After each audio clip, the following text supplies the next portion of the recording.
Okay, thank you, Caitlin, and welcome everyone out there. And hopefully, you'll get some answers to your questions on uh, building up your hive in the early to late spring and into early summer.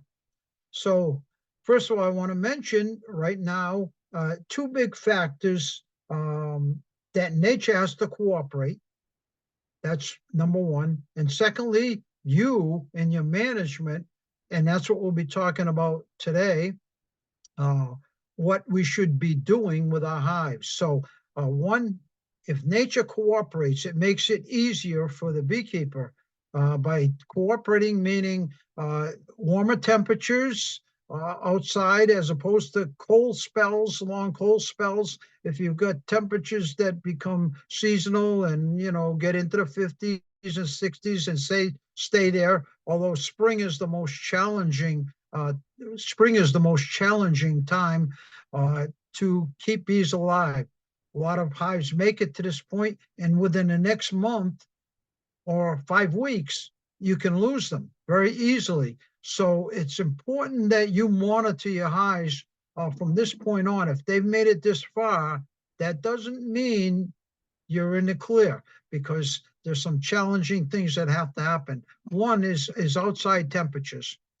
If the outside temperatures remain cold, meaning under 40 degrees in temperature for long periods of time and going into March and through into April, which often happens, then that hive or the colony will not build up as quickly uh, because of the fact that they can't expand their brood nest because there's only X amount of bees and they need to keep their temperature at 93 once the brood rearing starts.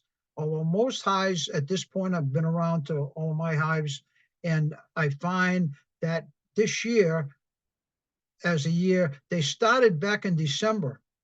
Uh, what's been happening in the last 4 or 5 years, the bees have been stopping brood rearing in early October, and as a result of that, they start up in December as opposed to January. For many, many, many years and forever, when I was growing up, you never expected to see the hives start building up in December. It was always right after January 1st. They'd start their first brood rearing. But in the last 4 out of the 5 years, we've seen early ending to the egg laying and brood rearing and early startup in December. And having worked with the USDA study, that showed us pretty much what was starting to happen and why nobody really can answer that question right now. Even the experts were perplexed why that changed. But anyway, getting back to temperatures, uh, if the temperatures remain fairly warm on the warm side, 40 plus, then that hive is going to build up much more quickly because they can expand the brood nest. They don't have to tighten up the clusters much. They can spread the cluster out, and that means the brood nest can become larger. And right now, in gauging my hives, most hives, the strong ones, so I've got some weaker ones, but the stronger hives are arranged and have probably three, I'm guessing, to four frames of brood. And not saying not full frames, but a half of a frame on 3 or 4 frames, and they're building. And you can see the frames over just the last 4 weeks. The bees have spread from 2 or 3 frames to 5 and 6 frames outward. And so that means that's a good sign. On the other hand, if they're shrinking and your number of bees is shrinking to from 4 to 5 down to two or down to less than that, that means it could be trouble.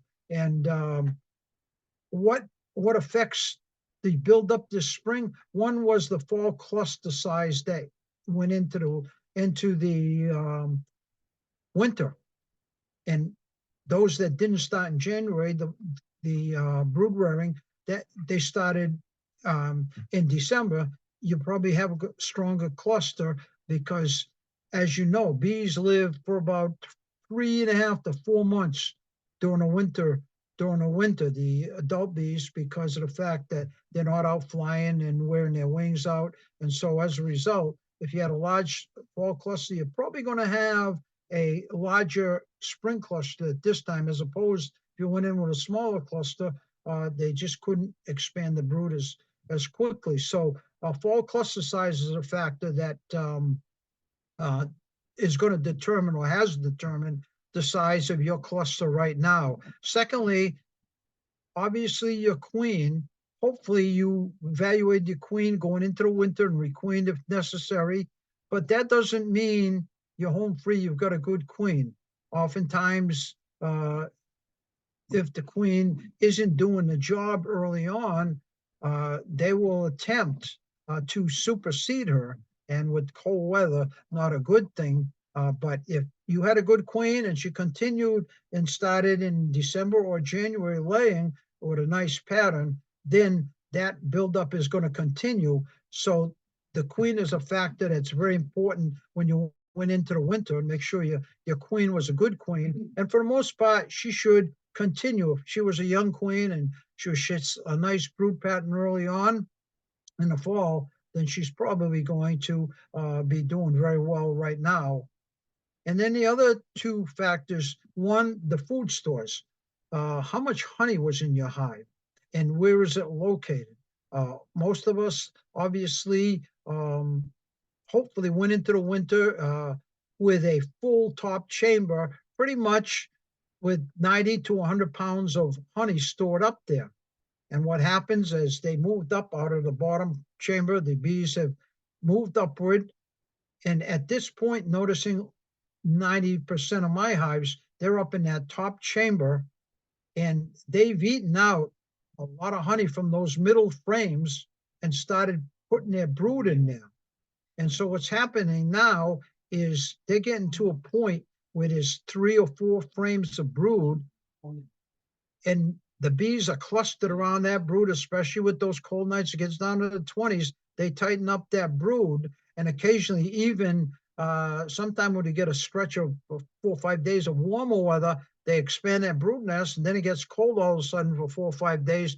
They constrict, and oftentimes this time of year, the outer perimeter of the brood is had to be left and get chilled, and of course, they'll eventually clean that out as the weather gets warmer. So the honey is crucial. And then the other thing, pollen. The pollen that was in there in the fall, and most of it was probably packed in the bottom, as most of you saw. They often store in a bottom chamber. And then as they move up through the winter, that pollen is left.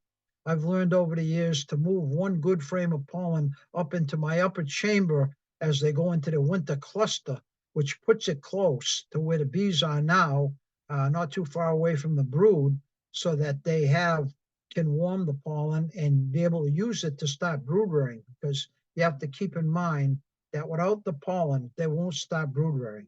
They need two things. They need the honey and they need the pollen to start brood rearing. And if your pollen is way down below, and I'll talk about what we're going to do here in a minute, but I'm just talking about some of the factors that are contributing to where your cluster is now, how large it is. So those pollen reserves are crucial to the spring buildup, and also where the pollen is. Because if it's down below and we didn't get any warm weather, there's no way that they can get to the pollen, warm it up, and be able to use it. So there's a delayed brood rearing. And I suspect that oftentimes that happens, and until the warmer weather comes, then they can get down there, leave the brood, and get to the pollen.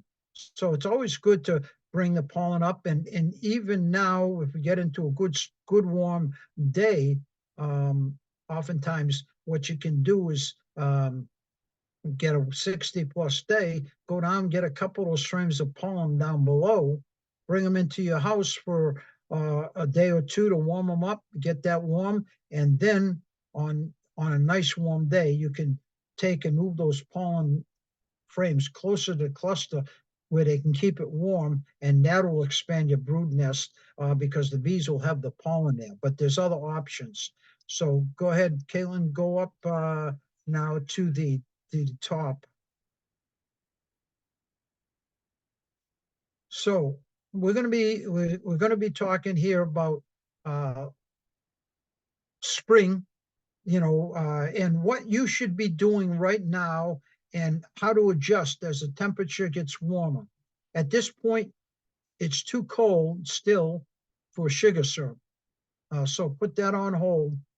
You should continue to monitor and give them sugar patties because of the fact that without food, and I've had two starved hives where they actually starved because of the fact that I didn't get a sugar patty on soon enough.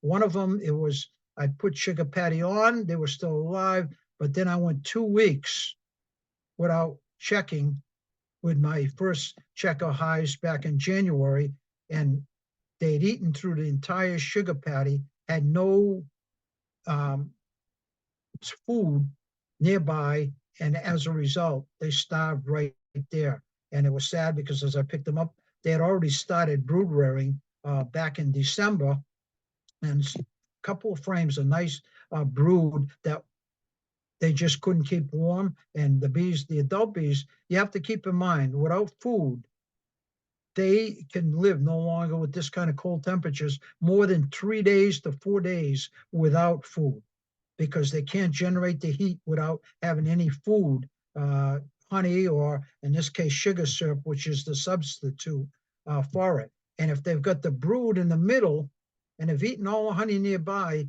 even though you get frames 8, 10 inches away on the sides full of honey, they can't leave the brood and they can't warm up that honey to be able to use it, consume it. So they'll starve. So what the option is, as you can see in the photos here, I take and I make up a sugar paste. As you can see on the left side, I take the, not too wet, you don't want that leaking over the edge of the wax paper. If it's too wet and start leaking, that will leak down on the cluster, and that's what you don't want. So you want to make more to the dry end of a patty than on wax paper. Take that and squeeze it down into about an 8 to 9 inch diameter patty on wax paper. And then what you do, as you can see here, because sugar patties have no nutrients. So you can see me drizzling honey onto the sugar patty and spreading it out, and the sugar will absorb the honey. Being more on the dry side, the honey will settle into the sugar patty. And what's interesting, and you'll find that, yeah, they'll eat the sugar patty if they have no honey in it. But when you use the honey, that's got nutrients. And as the bees, and oftentimes I go back, the honey has all been sucked out of the patty. And what's oftentimes the sugar patty is there, but they took the honey because they know the difference. And so as a result, by putting the honey, you're giving the bees nutrients. You're giving them the honey, and that way they're feeding when they're making the bee bread by taking the honey and the sugar and actually feeding to the young larvae. You're giving them honey which has nutrients. You're going to have healthier bees. There's been a number of studies done on this. But sugar patties are a temporary thing that's just to keep them alive until we get some warmer weather, and hopefully they can get to the honey out to the sides, or in the case, you can take those honey frames, like I said, bring them into the house, warm them up, and then on a good warm day, you never want to do it on a 40-degree day, taking frames out and shake the bees falling to the bottom because they won't get back into cluster. So you have to wait till you get a temperature of about 60 plus degrees, get in there, take those frames that are way out to the sides, full of honey, bring them in, warm them up, and then shift them right close to where the brood is, right on the outskirts of the brood on each side, and even a pollen frame. The same thing from below, warm it up, bring it in the house, warm it up, and put it right near the brood. So as that cluster's expanding, they can warm that up because it takes a good couple of days, a nice thick frame of honey, to take it in and warm it up in room temperature. So then you're giving them that nice warm, and they can cover it and keep that honey warm. And it's now they'll use the honey, and they won't use the sugar patty if unnecessary. But here you can see temporarily when you can't do that, the temperature's been cold. We haven't had one of those 60 plus days. So obviously we've got to go with the temporary cure here. And that's the sugar patty, about a ½ inch thick, because keep in mind, they have to warm it up before they consume it. If it's too thick, they can't warm that sugar patty up, and it's tough for them. But if you got a ½ inch thick, they can get underneath it and above it, and they can warm it up pretty easily, and the rest of the bees can consume it. And that's what you're going to see. You're going to see the bees in your cluster. They're all over the top of the patty, taking the honey, taking the sugar, and they're all going up there getting sugar to survive, to be able to produce heat within that colony. Otherwise, if no honey or no sugar, then they can't regenerate heat, and they're starved, and the brood obviously would chill and die. So the sugar patty is a temporary solution, which is going to probably now till the end of March, third week, fourth week of March, you're going to start getting some warmer 50-degree temperatures, and then moving into the 60s as we get into April on occasion. And occasionally you might get a 60-degree day in March. And if you do, you get a good 60-degree day, you can gently go in there and take one of those side frames out or two and bring them in, warm them up. And when do you transfer to sugar syrup is the question of feeding. That probably is, you're looking at the third to fourth week of March, because you got too much cold weather.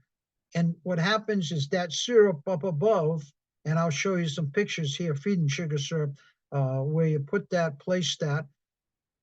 But what you want to do is from now until March, be checking, because if you go too long of a period, they're going to consume the sugar patty in only 3 to 4 days, and they'll starve.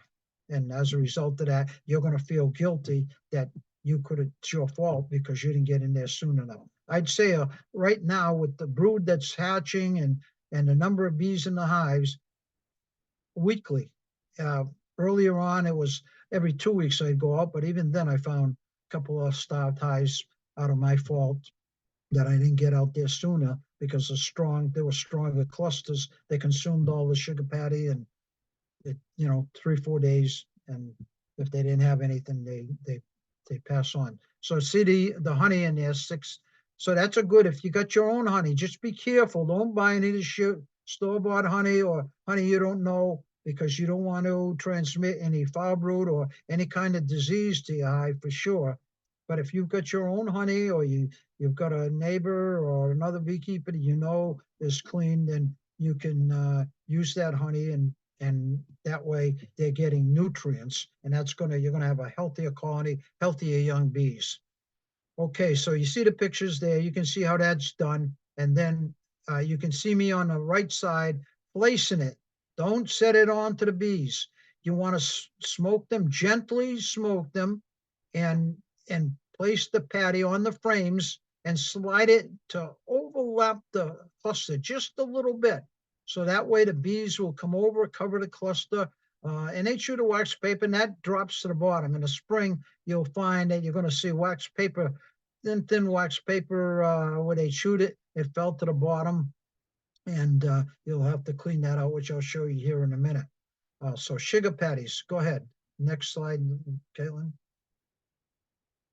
The other thing is you want to clean out your bottom board, because what you don't want is dead bees, because right now the bees are dropping as they die, aging, and the bees hatched in August, September are now, dying. 4 months is the lifespan in the winter months. They drop to the bottom, and you've got your 5-inch opening there for ventilation, for air to come in and then move upward, and then out the little notch in the inner cover.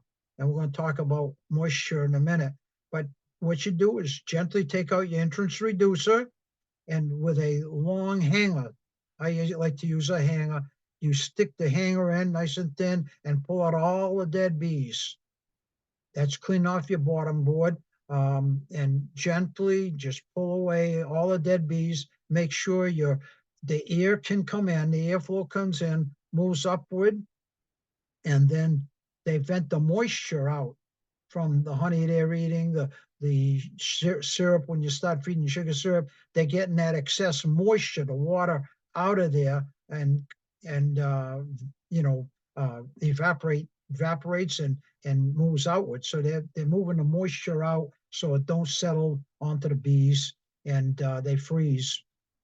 So here you can see that being done. And you do that because now bees are going to be dying. Those old bees are starting to all die and they're falling to the bottom. And if the cluster especially is toward the front of the hive, they drop and they clog up that entrance reducer or mouse guard. Take out your mouse guard and clean out your dead bees. So you can see that being done right here. Go ahead. Now, this is what I mean. See the inner cover there? In this case, one of my hives, they had a lot of moisture buildup there. It wasn't vented well, and so even though I cleaned the bottom board all off, the air was coming in. But then, as they were trying to move the moisture out, they couldn't get the moisture enough of the moisture out. So what you can do is take popsicle sticks and stick it under your inner cover. If you're seeing this kind of mold and moisture on the underside of your inner cover like that, you see the notch should be down right now, which in some cases is enough to ventilate the hive, get the moisture out in the moist air.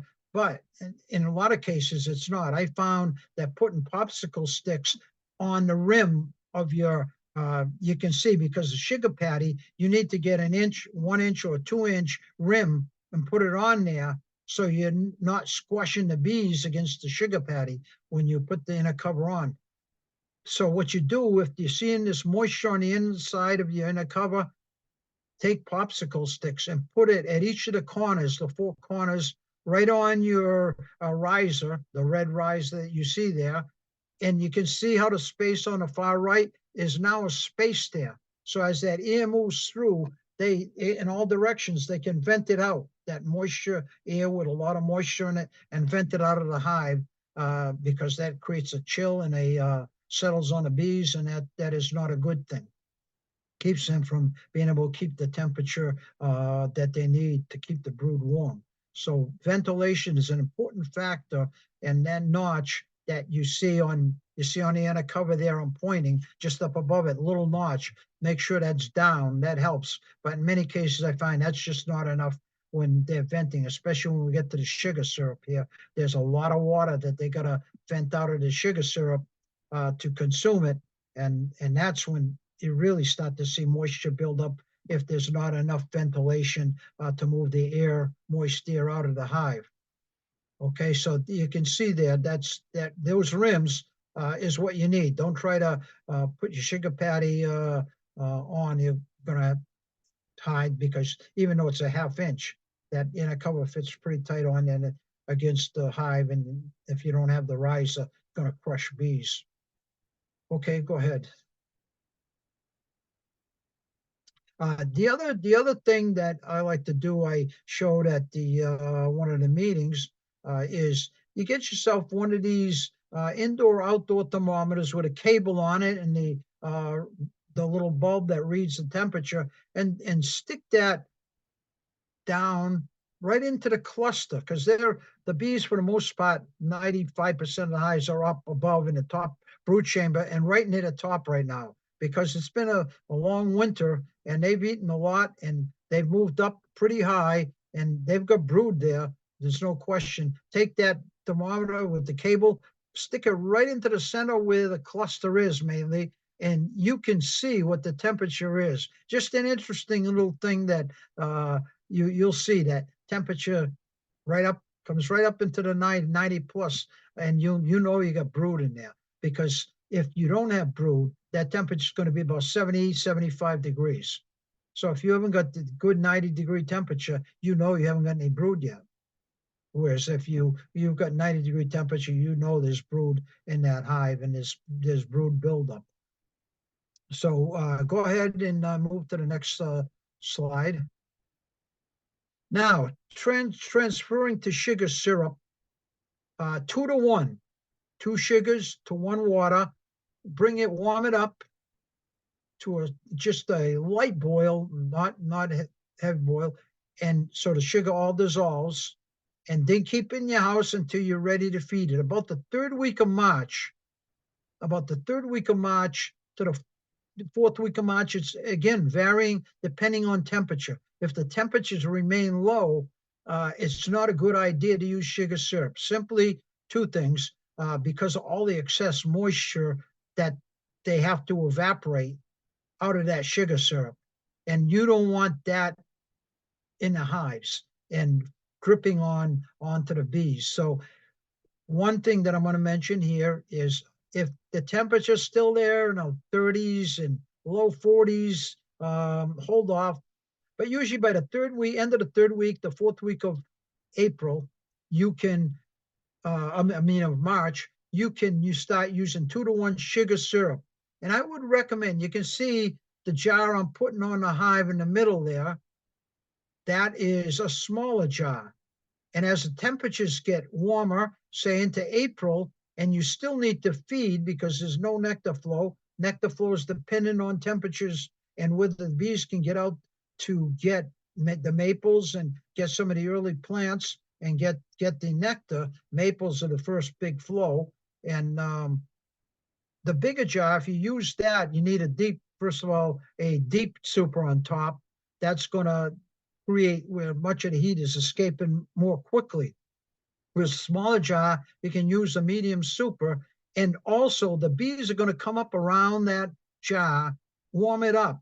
And they'll come right out of that cluster and they'll be around the bottom part of the jar with the cover, warming that up so that they can warm it up to near 70 so that the bees down below can take it out of the jar, suck it out of the jar. And the other thing is about when you tip the jar over with the little holes in the cover facing down, before you put it over the bees, just take it away over the snow and let it set the vacuum. And so you all of a sudden got instant drip all dripping down onto the bees. So small jar I'd recommend in March, third week if you start, the fourth week, use a small jar. That way, and you're going to have to fill it more often, probably in a daily basis, because if there's no honey in that hive and they're going to consume a little jar like that within half a day, 3/4 of a day. Or you can do is put 2 jars. What you use is some little sticks that you set it on. That way the bees can come underneath the cover and start sucking the syrup out. And then you'll see the bees, there'll be a cluster around the bottom in the morning when you go out, usually a cluster. And sometimes those bees stay up there and they keep changing, but they keep that syrup warm so that the bees can continue to take that down and bring it into the cells next to the brood, above the brood nest. They store it, but they have to evaporate the excess moisture out of it. And that's why I say, if it's real cold, you don't want to go to the syrup too soon.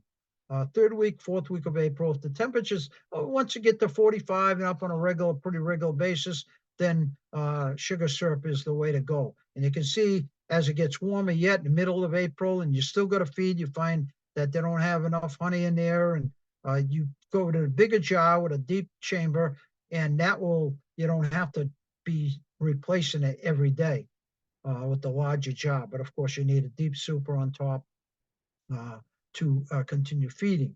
And sometime you find here in the spring up here in the Northeast, because they can't get out to maples, sometime till the third week of April is before they get any kind of long-term flow. And so as a result, you could end up feeding. And the way to monitor that on those 60-degree days, we're going to talk about what you go in when you get one of those 60, 65-degree days, what you should be looking for. And one of the things you're going to be looking for is, do they have enough sugar syrup? Because you don't want to have them clog up the top brood chamber with all sugar syrup, because they need room for the brood. They got a quick nest that's going to be expanding through April. That brood nest is going to go from the 3 to 4 to 5 to 6 frames to 7 frames, 8 frames, and usually the 2 outside ones are honey by that point. And now what you've done is, if you keep feeding, you're going to clog up your chamber and not leave any brood. So be careful. There's a delicate balance there.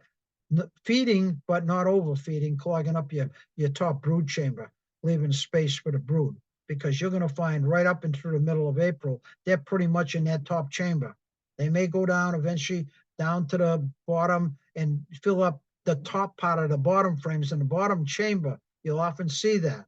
And they got to do it slowly because they need enough bees to go down there and keep it warm. So keep in mind, to keep 2 brood chambers warm, it's going to be the end of April before you see some 3, 4 frames in the middle of the bottom brood chamber, and there's enough bees to go down and keep that brood warm.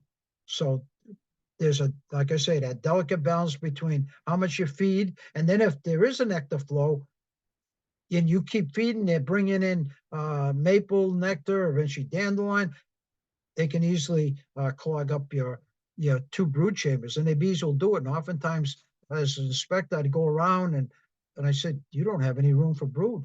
So your old bees are dying, you haven't got any new brood, and that hive isn't getting stronger. The bees aren't building because there's no brood space. So it's important to make sure that, you monitor. Go ahead, next slide. Okay, now end of March to mid-April, temperature over 60. You do your first hive evaluation and hive cleaning. Now, what do you look for in a hive in, say, April, middle of April, even early, maybe you might get some days, but make sure it's a good warm 60 plus degrees. So you're going to look, how many frames of brood do I have? And you don't want to keep it open at 60, 65 degrees. This is something that's going to be done quickly. You're going in just to see how much brood you've got. 3, 4, 5, 6 frames, but I suspect by April you're going to have 6, and some of the real strong hives, even more than that. I've seen in mid-April to the end of April.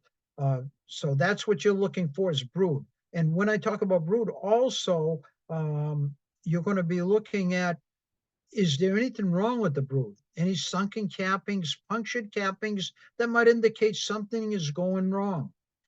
You also want to, look, is it a nice pattern or is it very patchy? A lot of, you should have no more than 10% empty cells. Those are cells that might be defective or not the queen doesn't like and she doesn't lay. So, but no more than 10% empty in those nice brood patterns. The rest should be nice, full pattern. And sometimes it's not the full frame. It's an 8-inch round, 2, 3 frames, but maybe only an 8-inch diameter or 9-inch diameter, because they can't still keep the brood warm until there's X amount of bees. And if the temperatures warm up even more, because if temperatures in the 60s, they got to keep that temperature at 93. So as a result, you might see on 3, 4, 5 frames, but you may only see 5-inch diameter, 6-inch diameter, and it's easier to keep that small diameter warm on 5 frames than it is frames that the whole entire frame is filled with brood. So it doesn't matter how big, as long as it's not puncture marks, you're not seeing anything wrong with it, and not seeing a very spotty pattern, and that's a good thing. Healthy bees. By that, is anything wrong with them, with the bees? And then brood pattern that's what I talk about. Brood pattern is it nice, full, 90% filled wherever the brood is, or is it very patchy? One here, 2 empty cells, another frame. If you're seeing that, you've got to requeen. And obviously they may try to supersede, but in this early spring, and this is what you see oftentimes in the early spring, if you have a bad queen, they'll try superseding her in April, and there's no way she's going to get mated. If you're seeing they're trying to supersede, the only way you can do is on that one day go and get the old queen, take her out, and put in a queen from. And it's tough to get queens early on, but you can get them and requeen right in the middle of the cluster, because otherwise that hive is just not going to build up. You can't leave a poor queen in for too long. She might keep it going temporarily, but the numbers, you're not getting the numbers to build that hive. And then the brood, so the brood pattern and food and pollen stores. When do you stop feeding and putting pollen patty on and sugar patties? I should have mentioned, when you put your sugar patties on, it's a good idea to make sure you got pollen patties. I myself, I use pollen that I trap throughout the summer months. I try to get a great variety of pollens throughout all 3 seasons, spring, summer, and fall. I keep in the freezer, and then come January, when they start brood rearing, I sprinkle the brood right into the sugar patty and with the honey also. And boy, they take that pollen out, especially if they haven't got any pollen nearby. They'll take that pollen and they start brood rearing early. And then you got to watch out for swarming because you got an early buildup. So there's a balance there too. They build up too early, you're going to have swarming, which I like because I can then take and hives that have died, I can start new hives by taking brood frames if you get an early buildup. So I like that early buildup. So I use the pollen and I do feed them the honey for the healthiness.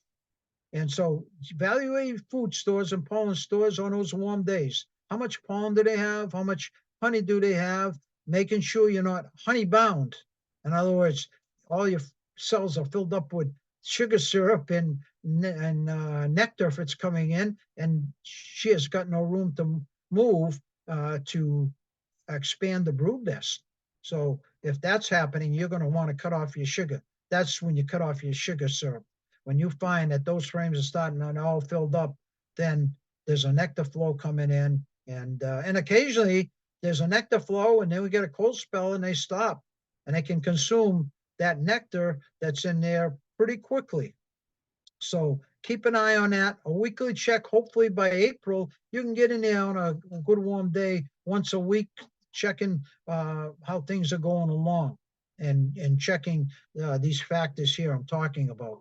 Go ahead, the next frame. Okay, and like I said, the March to mid-April. Again, that temperature is, you notice I'm mentioning it, over 60. If it was too cold when the pattern, you don't want to obviously go into take the queen out and requeen. So, by the end of April, though, usually in most cases, you can get a queen and requeen to get that hive going that hasn't built up. Sometimes a lot of people think, well, the hive hasn't built up, it might be a virus, because sometimes if hives aren't building and you got a good queen in there, it's a nice pattern, and the bees, it could be a virus that's taking down your bees. Because keep in mind, you did everything right. You treated your mite for mites, you did everything right, but all of a sudden your hive is dwindling. And the majority of cases, it's viruses that are taking it down because your hive might have robbed out a neighbor's hive who was weak because they had heavy viruses and mites.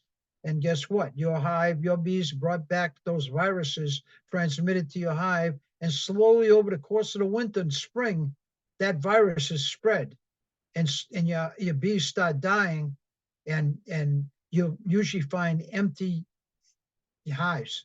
With starvation, you'll find the clusters right there. All the heads are in the cells looking for the last bits of honey that's in that hive.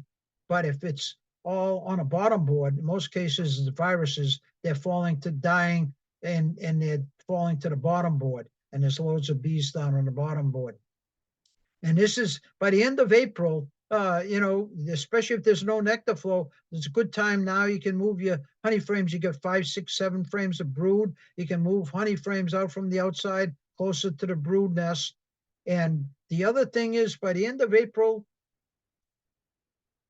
if you got a hive, you've had bees for 5, 6, 7 years, they recommend 6 years is a recommended you replace your frames, because what happens as each cycle of brood is hatching, they leave a thin outer skin and the cells get smaller and smaller, and so every 6 years you want to replace. So you take a foundation and put you want to, because they won't go out to the sides, the temperature is still cooler. You can take and move your wax foundation frame in close to the brood, and they will build it out much faster than if you put it to the very outside. So the end of April and into early May, that's when you want to build up your new frames, uh, and take out old frames and put them in, move them in. And as it gets warmer and warmer in May, you can move those frames even closer to the inside. And eventually by June, because after June, they get into July and August, they don't like to build wax. So you want any frames built out, what you want to do is move them in near the brood in May, and now you got 60-degree temperature, 70-degree temperatures on a pretty regular basis. So you can get your frames built up that you're going to need for that hive, and get rid of your old frames, or keep them for a backup in case you get a swarm, and hold on to them for emergency purposes. And now by the end of April and May, you can take the kind of the hive apart on a good warm day of 70 degrees, and you can clean off your bottom board good. You can scrape off some of the proppers on your frames so they move around more easily, and you can clean off your bottom board very good, and maybe continue feeding. You might find some years we in May and you're still feeding bees because the cold weather's extended, and they don't have enough food, so you may still have to continue sugar syrup. New beekeeping, we're talking over wintered hives. Bee school, you'll learn about managing for new beekeepers, managing your hives to build them up. And I gave Caitlin a sheet, chronological beekeeping. It gives you what I comparing my hives years ago on the buildup of a hive and how long it takes on the average. So that chronological beekeeping in Worcester County, I'll have Caitlin put this on the web there, and the website, and new beekeepers can look at that. That'd be very helpful to you. It's a sheet like this that looks what's called chronological beekeeping in Worcester County, and how fast the nuke will develop and how fast the package will develop. Yeah, I'll share that in the next, few days or so.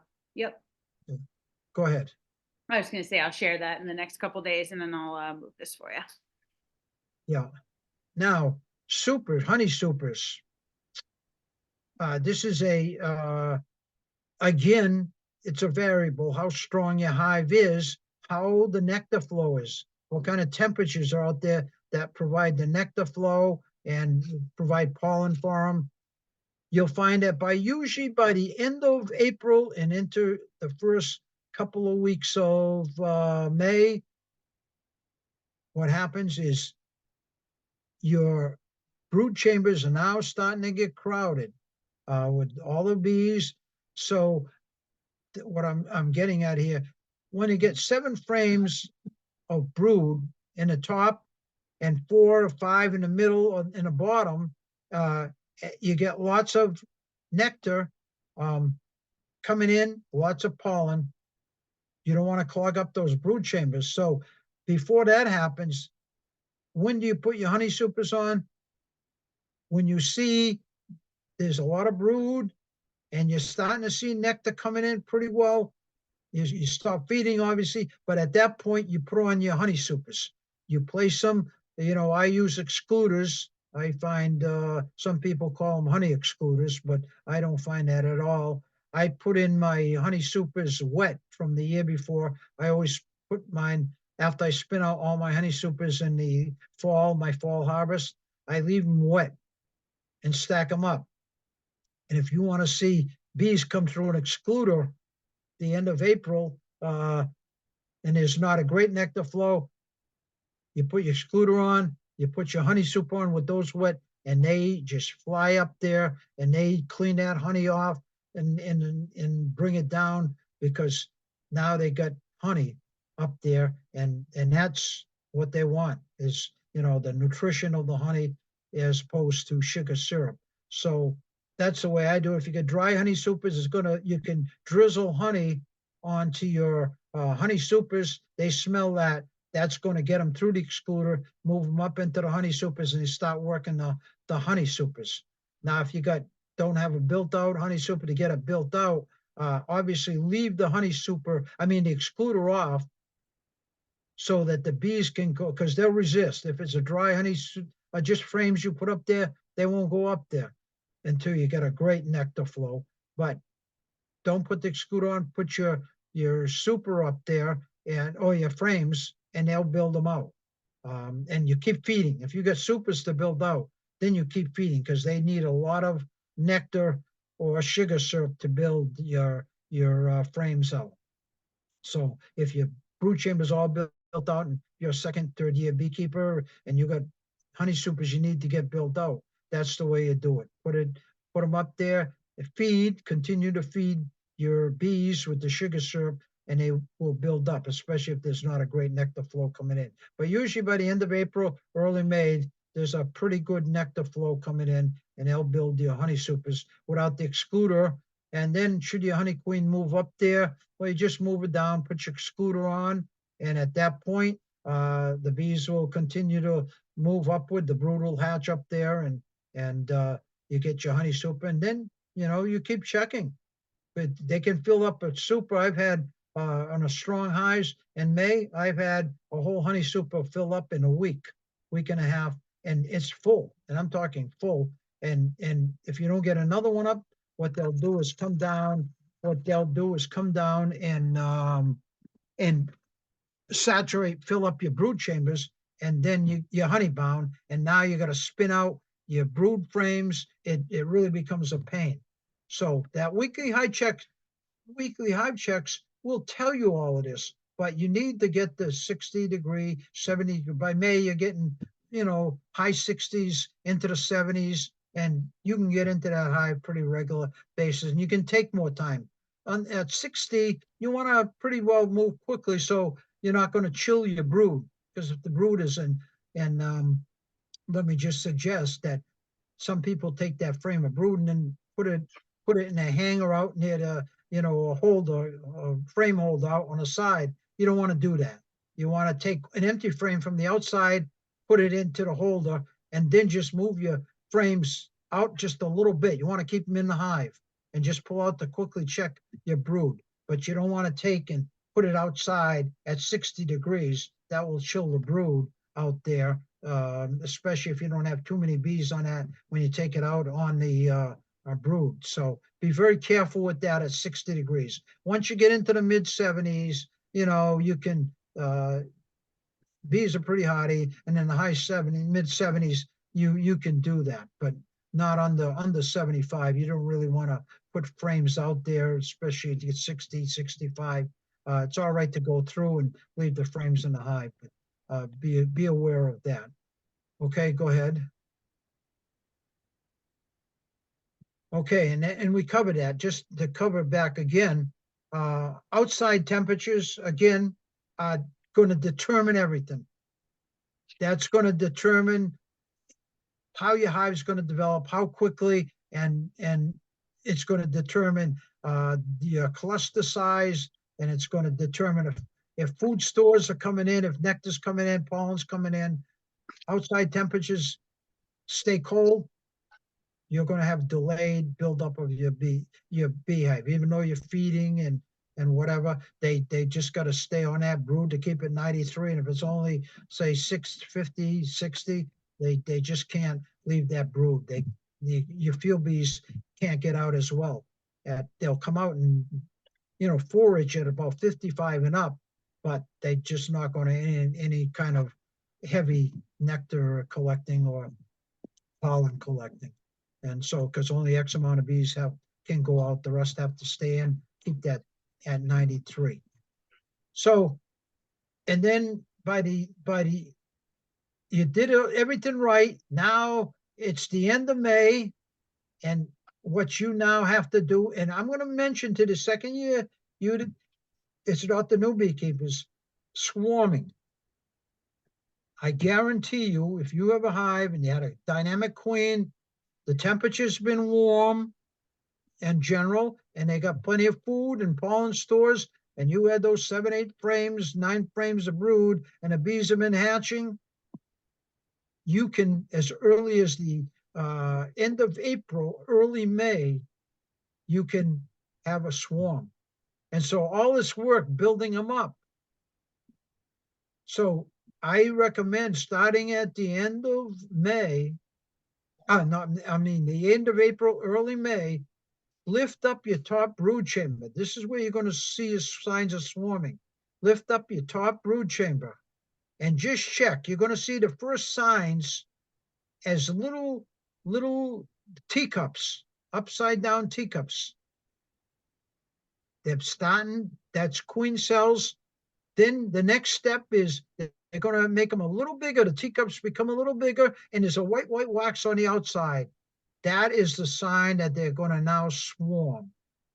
And what you have to do is now take measures, and this will be the next segment that you will do, is we'll talk about late spring, early summer, and swarming.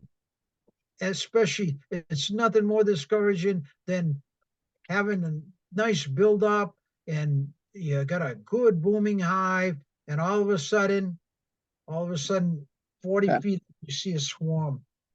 You go into your hive and you realize half of your bees are gone. After all that build-up, all that work, they're gone up 40, 45 feet. You can't get them. And now it's discouraging. So from excitement, and you did everything right, the bees made it, to a swarm, and starting all over again. And so swarm management will come in. And like I'm saying now to you, because it can happen as early as the end of April. May, I think it was, Dave could probably tell you, remember we were going into the USDA hives and the swarm was in May or April? Yeah. 27th. Yeah. Yeah, April 27th. We had a swarm over an overwintered hive, and that's early, but it's possible. And by May, by the first, second week of May, swarming is quite common in overwintered hives because they're splitting themselves in their numbers, but it devastates your hive. Half the bees are gone. Now you have to start all over again and building up, and there goes your spring honey flow. And, we all want honey. We all want that nice spring honey that comes in from the apples, from the dandelions, and all your spring flowers. And once that hive swarms, that ends your spring honey flow, and all the nectar's coming in. They're going to be using it up for building up a brood nest throughout the whole hive again. So don't let that happen. I'm telling you now because I don't know when the next segment will be here on mid-spring to summer and what you should be doing in your beehives. Okay, I think, is there another slide? Okay, oh, these are questions from members. Caitlin? Oh, okay, yeah. Before, just show that last. Sorry, Ken, my unmute button ran away. Yeah, these were a few questions that were submitted ahead of time. So I threw them in the slides. Just go up to the next slide, and then we'll come back to these questions here. Go up one, yeah, right there. You can see there's a picture of a mite that's 800 times the size of a regular mite. It takes 800 little mites to make up that big mite. That's a human mite. Imagine that little mite. So I'm just gonna. The reason I wanted to come back to this because there's one other little segment in April and May. You can, by the middle of May, overwintered hives building up a lot of brood can all, and I'm not talking new hives, but overwintered hives by May can have a large buildup of mites. So the other factor that you might want to do in this third week of, second, third week of May is do a mite check, do a alcohol wash, check what your mite levels are. In most cases, I find with my hives, the majority of hives aren't anywhere it's usually by the beginning of June and middle of June that you have to end up treating. I do my first treatments with formic acid, mite away in middle of June. That knocks the mites down until August, I find. And then I do one more time in the fall. I have pretty good pattern there, and it seems to work. So yeah, that's the other, and we'll talk about that in the next segment when we do, you know, spring and early summer, the mite checks. And because if you do everything right, got your hive going, it's booming, but you get heavy mites, the viruses are gonna get into your hives. And not only that, but you have those mites sucking the lifeblood out of the bees in large numbers, getting under the cappings. They're under the cappings, they hatch, and now you've got 1, 2, 3 mites on every larva, 4 mites on every larva sucking the lifeblood out of them. You're going to have bees hatching that aren't healthy, that aren't going to do anything, but also are infected with viruses from the heavy mites. So that's the last fact I meant to talk about, but I remember why, because I've got the mite here, and they just latch into the larva, and they do a lot of damage, and you get, they used to call it collapse disorder. You'll have mite syndrome and associated viruses. But that's a whole nother talk, and we'll do some of that with the first hive openings in May. And there's a beautiful decoration. I had a beekeeper uh, uh, make this for me, give me it as a gift. Part of beekeeping is, hobby beekeeping. She made a skep with all flowers, bees on it, and it was just a nice, I took care of bees when she was away on vacation. So now we'll go back to the questions. Go ahead. Okay, should we rotate boxes? If so, when? First of all, I never rotate boxes. I find what happens is they'll go 6, 7 frames across in the top box. And why they stay up there? Because the inner cover right up above. So the heat is trapped under the inner cover. So it keeps it in that top box, because keep in mind that 90-degree temperature is only where the brood is. And so that top box, that inner cover keeps the heat down from escaping, whereas you rotate, it's going to mess that whole dynamics up. So I leave the bottom box where it is, the top box. When they're ready, they'll go in an inverted triangle and they'll square off down. They'll go down to the middle frame, halfway down at first. And as it gets warmer and warmer, they'll extend the brood to the full frame, and then they'll go across, and they kind of equalize it. 7, you oftentimes find 6, 7 frames across in the top, 6, 7 frames, and they'll do that automatically. So I just leave it alone, because that way it's set up. This is the way they set it up, and they've been doing this for millions of years. And that's they start where they are and they move up, expand where the space is, and so they'll move down. They'll start in the middle of the bottom box, and they square off the 2 chambers with brood, 7 and 7. Oftentimes you'll see by end of May you got 14 frames, 12, 14 frames of brood, and you've got a booming hive. And that's why I say at that point, swarming, if it didn't already happen, is going to happen. So you're going to have to keep an eye on swarming. So I'll let it go and just watch what I was saying, that the food sources are crucial. The pollen is crucial, pollen patties, with your sugar patties. That way they're getting what they need to feed the young larva. So the pollen patty I'm getting back to, with your sugar patties right now, you should put that on, especially if your pollen was down in that bottom brood chamber. Okay, secondly there, when to split if we want a good honey crop. When to split your hive?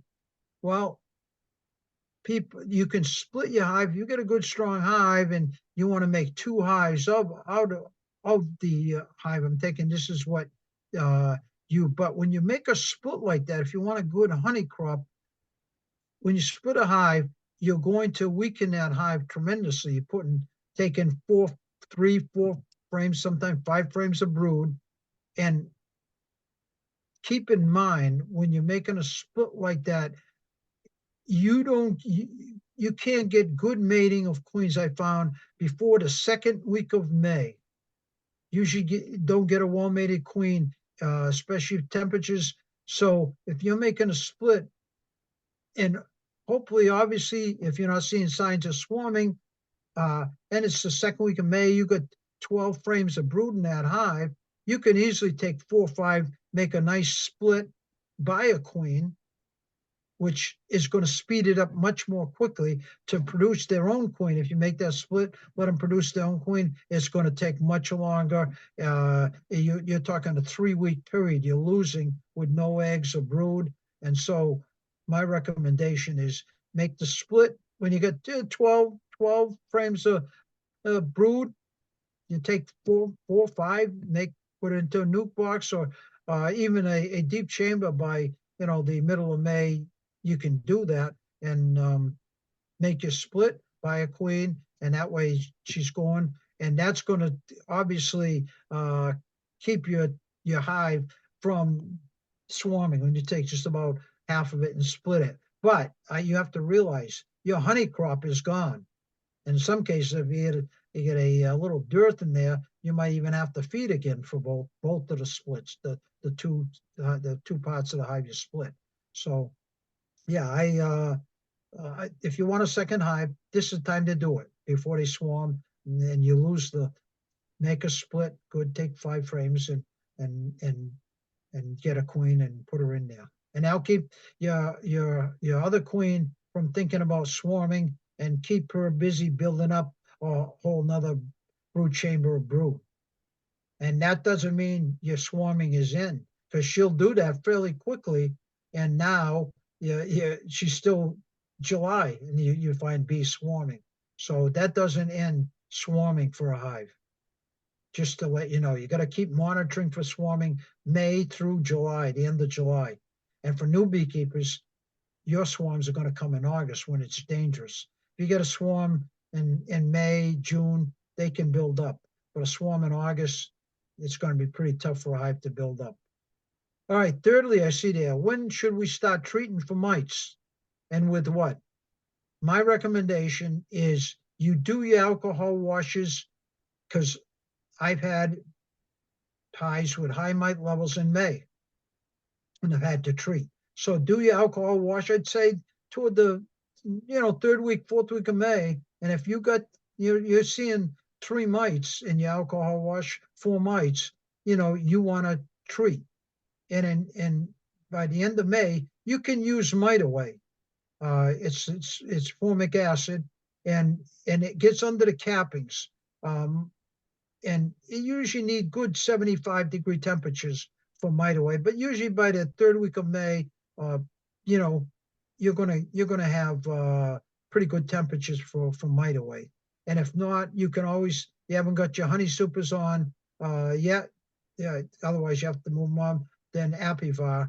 Then you can use Apivar. And the thing is, that is a pesticide in there, an insecticide, and it's in the strips, but you can't have your honey supers on. But the mite away will work very well in May, June. Should I feed pollen substitute? Absolutely, starting now, because if they can't get to the pollen, they can't rear brood. So a pollen substitute will allow them to, you should have been doing it now as you started your feeding in January. I use regular pollen that I trap, but if you don't have pollen substitute, and a lot of those you can buy. They're different brands, and I find it makes no difference which one. So use it and give it to the bees, and you'll see if they haven't got any pollen, you'll see them going after that pollen substitute. If they've got pollen, and I've tried it, putting pollen in my sugar patty and putting the pollen substitute out to the side, and they'll take the pollen, they'll leave the pollen substitute alone. So that tells you one thing, they like the real stuff. And then what is the best way to prevent swarms? this is a topic that is, and we'll talk about that when we get to swarms. I came to the conclusion, you take out frames of brood, go and continue week after week, cutting out the mites. They build, I mean, the queen cells, they build them back, and they keep going. So I find when you've got queen cells starting, it's signed for it, you take out the old queen and leave two of the swarm cells in there. Take out the old queen with 3 or 4 frames of brood, move her 15 feet away in a nuke box. That old queen will build up your nuke, and then you can move it into a full hive. And 2 queens, you leave 2 nice queen cells, and one of them will hatch, kill the other, and now you've got a new queen from the same good stock that you had. So that's the best way I find to just cut out the, going back week after week, cut out the swarm cells. And even by taking frames of brood out, I find they still build a queen cell. So I found in about 10 years, 12 years now, I've been just the swarm. I take out the queen, move her in, and then you can always combine 2 back hive. You want to get that hive stronger, quicker. After the new queen is laying in there, you can take frames from the hive where the old queen is, from Newport, build up your hive, or would take nurse bees and the queen and put her into that hive that's building up, and you've got a nice strong hive building quicker. And then that queen and the old queen in the nuke box going to build more frames of brooding bees. You can take and use that in another hive, and so that is a method. I do a talk too on the delicate balance, which talks about swarming and ways to prevent swarming. What is the okay? And when to put out swarm traps? Bait boxes starting in the beginning of May. You know, you're going to see swarms happening, and put out your bait boxes, and you'll catch swarms. You know, I'm not saying it's easy, and I've tried them, and I don't particularly use them. I find you get one every now and then, but if you're in amongst where a lot of beekeepers that don't manage their hives, you're going to get swarms in a bait box. Okay, any other questions now? Yeah, so I've got a few in the chat. I'm just gonna stop sharing. And then what I'm gonna do is I will ask the questions that are in the chat, and then you can go ahead and answer those, Ken. And Okay. then if we have time, what I'll do is just ask people, anybody who wants to can raise their hand, and then I'll call on people if we have extra time. So, Okay. all right. So let's see here. Um, okay, so I've got someone who's saying all of their bees are up top in the candy boards. How do I put in Apivar for early spring treatment when they're this high up? You're talking Apivar? Correct, yeah. Okay, there's no honey. Make sure you have no honey supers on. First of all, that's, you don't want anything you're going to use as honey supers, because that is, transferred into the wax and into your honey super. Then it's going to get into your honey and your honey super. So make sure it's only brood chambers only. But you can lift that up, and you put I'd say 2 Apivar strips, because they're all in your top chamber right now. They're not going to be in 2 chambers, but take and put about 4 frames in on each side, because that's probably where your cluster with the cap brood is. So 2 strips, probably 4 frames in from each, or 3 frames in from each side, to get it to the kind of the center where the cluster is, because that's where your brood is going to be.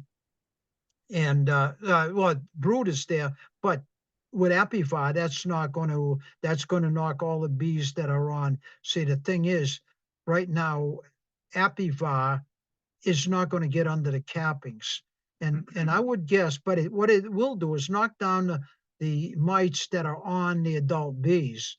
But you got quite a bit of brood, so a lot of the mites are already in under the cappings. So you're not going to get an effective treatment, although this is long term, depending on how long you leave them in. Should leave them in for 45 days. because that's a good fall treatment is Apivar. You can take them out sooner, but it's recommended 45 days. So the Apivar, I'd move in, put them in about 3 on each side. You want to get where most of all your cluster is, all the bees, and as they brush against it, it kills the mites. And it's too cold for right now. It's too cold for using Mite Away. Mite Away won't work because temperatures you need for good treatment of Mite Away is 75 to 85 degrees, and you know that proved we did with the USDA study. We proved that we did it. Our treatment in August, we got 78% kill, and we did that in middle of September and end of September, and we got only a 38% kill on the mites.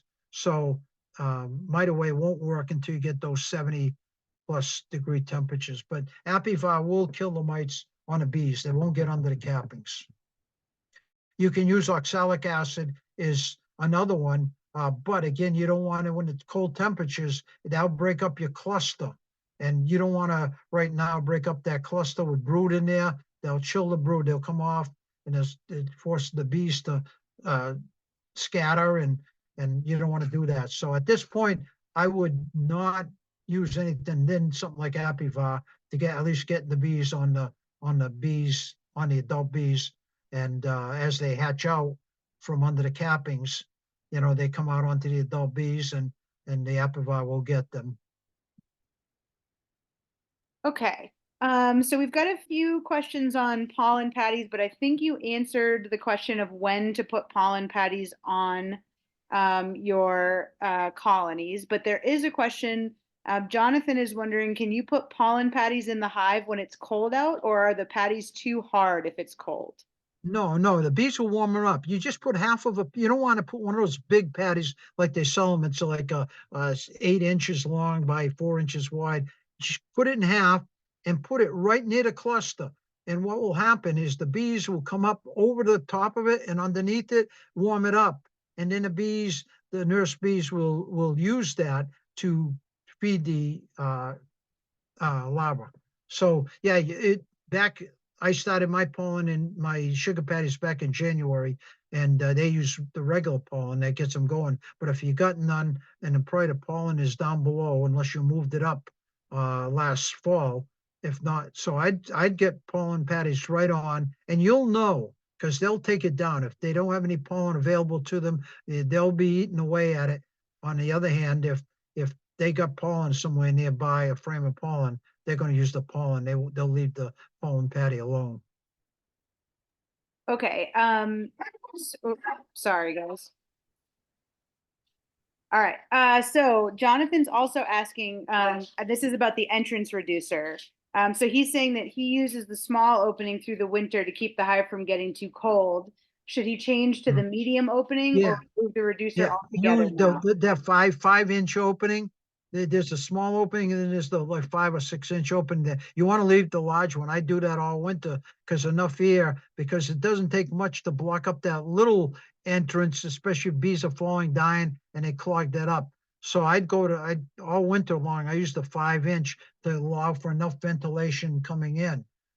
Because you've got your bottom, if you got screen bottom boards, you should have a enclosed with the cardboard or vinyl strip that goes in on the screen. Right now, all screen bottom board should be closed up. But the entrance reducer, the 5-inch opening, definitely. And if you're getting that moisture, then that means they can't vent out enough of the moisture from the hive, and so you put popsicle sticks on the rims of your inner cover, and then on the rims of your upper super, and then put your inner cover on that, and that gives that tiny space where bees can't get in from other hives to rob on a warmer day, and that way it vents out all that moisture. Okay. So Beth is asking, should she check once per week or once every 2 weeks for food stores? Fruit right now, depending on the strength of your hive, I got a I've gone back.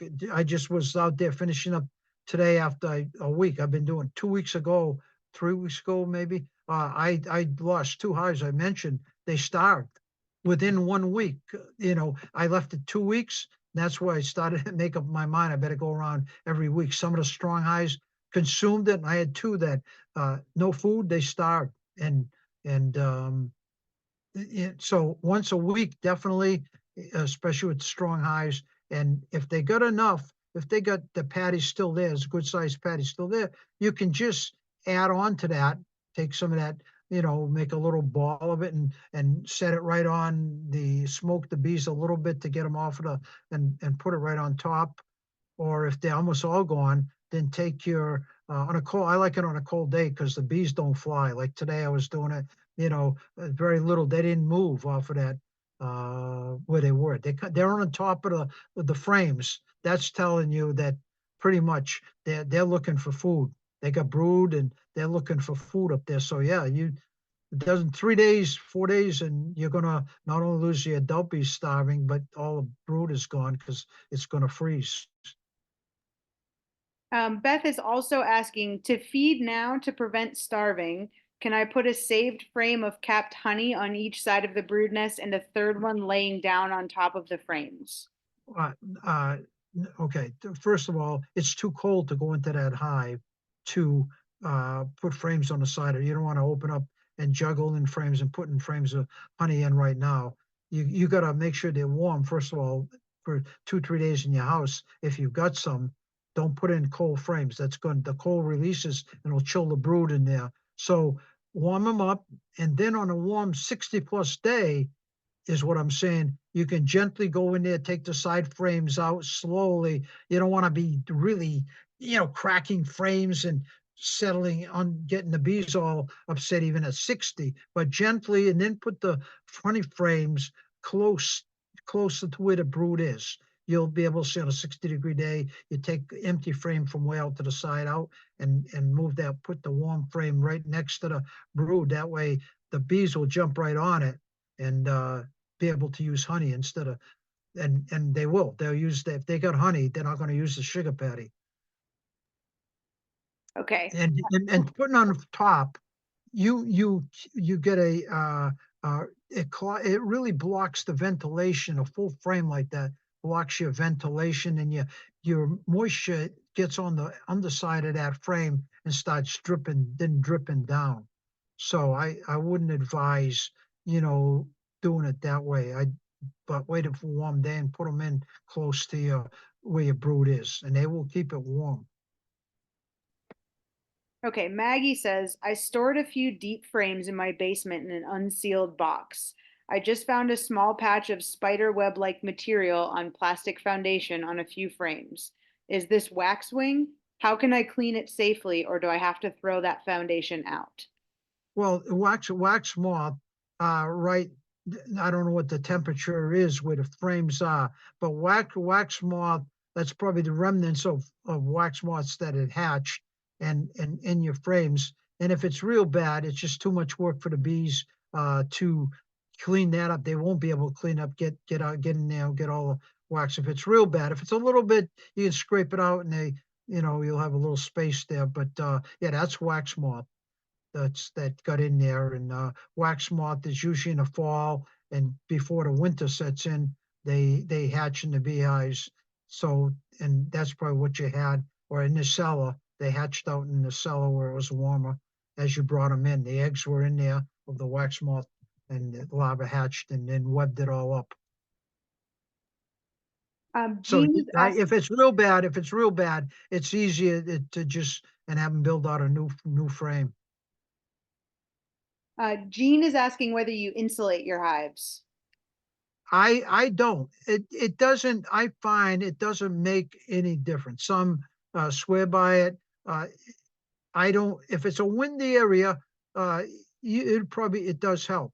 See, you have to understand that the bees are in that cluster and they keep it at 93. Do they use less? This, they might use a little um, more honey without the insulation, but as far as I don't use it. It doesn't hurt it as long as you don't over insulate and cut off ventilation in that hive. That's the crucial part. Ventilation, in the bottom, and if that's up too high between the inner cover and the thing, they can't vent it out. So make sure that it doesn't block your ventilation at the top particularly. But it doesn't hurt. I myself, I don't feel it. I tried it. I don't find that it helps, but that's one of those questions. You can use it if it makes you feel more comfortable.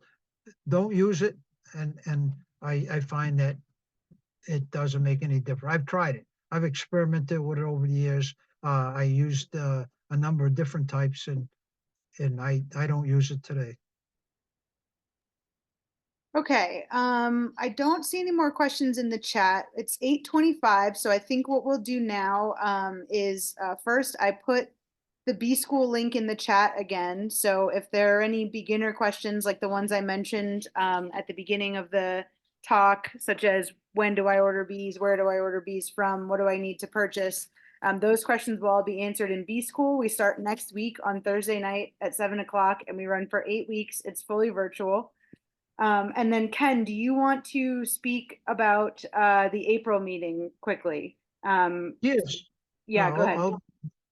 April meeting is, we're not gonna have the chef supper, in April because we've got, two medical doctors, Dr. Dennison and Dr. Dennison, Jane Dennison and Alan Dennison. They're from, Rhode Island, and they're coming up, and we're gonna be making salves and ointments, and,